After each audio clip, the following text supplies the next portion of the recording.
We are joined right now by Georgia Republican Congressman Tom Price. He's a member of the committee, and he is on Capitol Hill. Congressman Price, welcome to Bloomberg News. Good to see you again. Thank you. Great to be with you. Congressman, what are your thoughts about what some of the folks had to tell your committee today on Capitol Hill?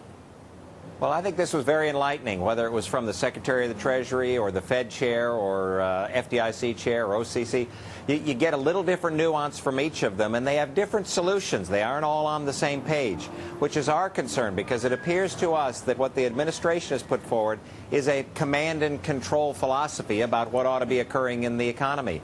And you and I both know, the American people know, that the way our economy thrives best is to allow that wonderful entrepreneurial spirit across America to thrive, with appropriate rules in place, but allow it to thrive. We don't think that's what we see right now from the administration. Well, Congressman, as you know, the President and Mr. Bernanke and others in the administration have said that there really was no template for what happened here, that extraordinary times called for extraordinary measures. You talked about the nuances and different folks, Ms. Baer, Mr. Bernanke, Mr. Geithner, all bringing their ideas to the table. But how do you mesh that into one idea that is going to help jumpstart this economy going forward? Great question, and I think what it speaks to is raising the level of the discussion and the debate. What should the rules be, not what should the products be? The President seems to believe, or at least his administration has put forward a white paper that seems to believe that the administration, the government, can dictate what each and every single product should be. This is what a credit card should look like. This is what a mortgage should look like. This is what a car loan should look like.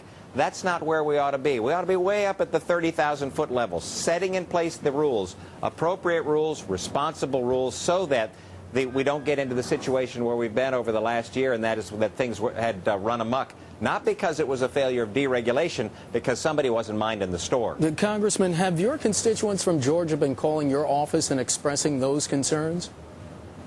The concern that they have is that what they see coming out of Washington right now is just a big, heavy-handed government, a command and control government, that the administration believes it can make the best decisions for the American people, as opposed to allowing them to make decisions for themselves. That's what I hear from my constituents, and I think that's where the concern is, that we ought not have a governmental apparatus that is making every single decision for us, whether it's on energy policy or the economy or health care, or you pick it.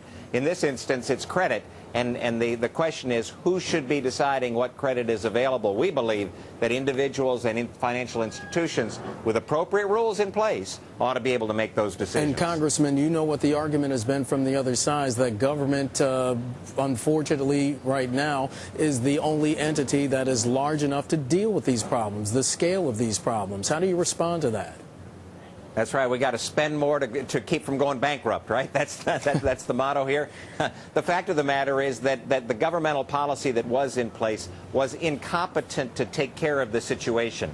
Those are the rules that we've got to fix. It wasn't that there wasn't regulatory apparatus in place. It's that the regulatory apparatus that existed said, oh, those aren't my responsibilities there. We need to have an apparatus in place that says whatever the entrepreneurial spirit of the American economy comes up with, we've got an apparatus to be able to regulate it, but Congressman, that we want to tamp down that spirit. Congressman, might I ask, though, respectfully, that could an apparatus have even envisioned something on this scale, an economic downturn of this scale? This was not part of the paradigm.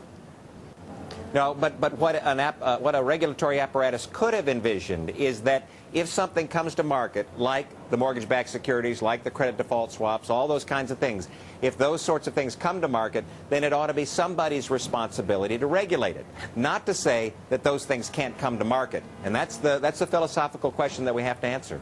Congressman, Secretary Geithner in his testimony called for fundamental change to the U.S. regulatory structure. Would you agree that it needs a complete overhaul, or does it just need tinkering at the edges? Well, neither one. I don't think it needs a complete overhaul, but I don't think that it's just tinkering.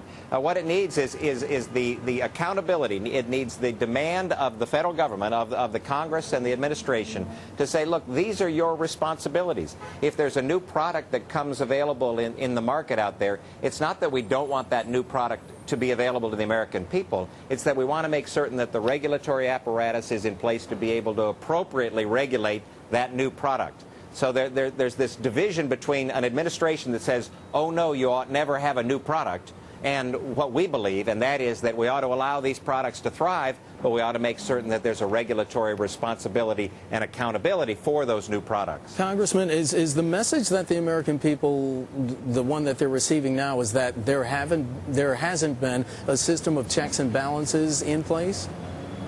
I think that's the case. The fact of the matter is that this isn't a failure of free market capitalism, and it's not a failure of deregulation.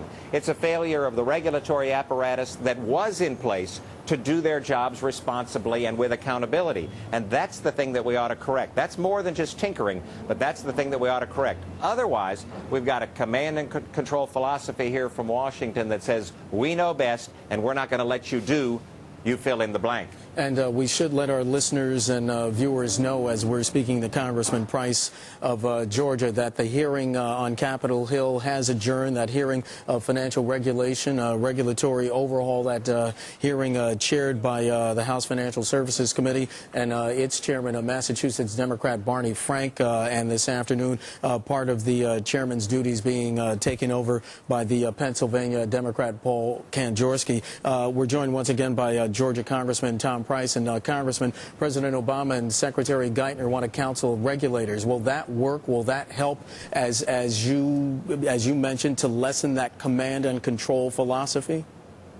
Well, it depends how that is set up. In fact, the Republican regulatory reform proposal, the solution that we believe ought to exist, it utilizes our current regulators in a way that allows them to come together and say whatever new product comes available on the market, that it's somebody's responsibility, and that responsibility is assigned by that group to make certain that they aren't stepping out of line, that there is a regulatory authority over them, instead of creating a whole new bureaucracy, which is the President's formula and Secretary Geithner's formula. Congressman, I have about 30 seconds left. The President would make the Fed the systemic risk regulator, but critics say the Fed dropped the ball during the crisis. Should the Fed get more oversight authority? About 30 seconds.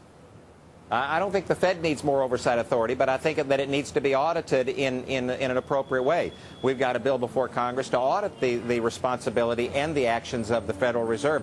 I think that's most appropriate. But again, at the end of the day, what we want is that wonderful entrepreneurial spirit across this land to be able to thrive with appropriate regulatory oversight. That can be done without turning things upside down.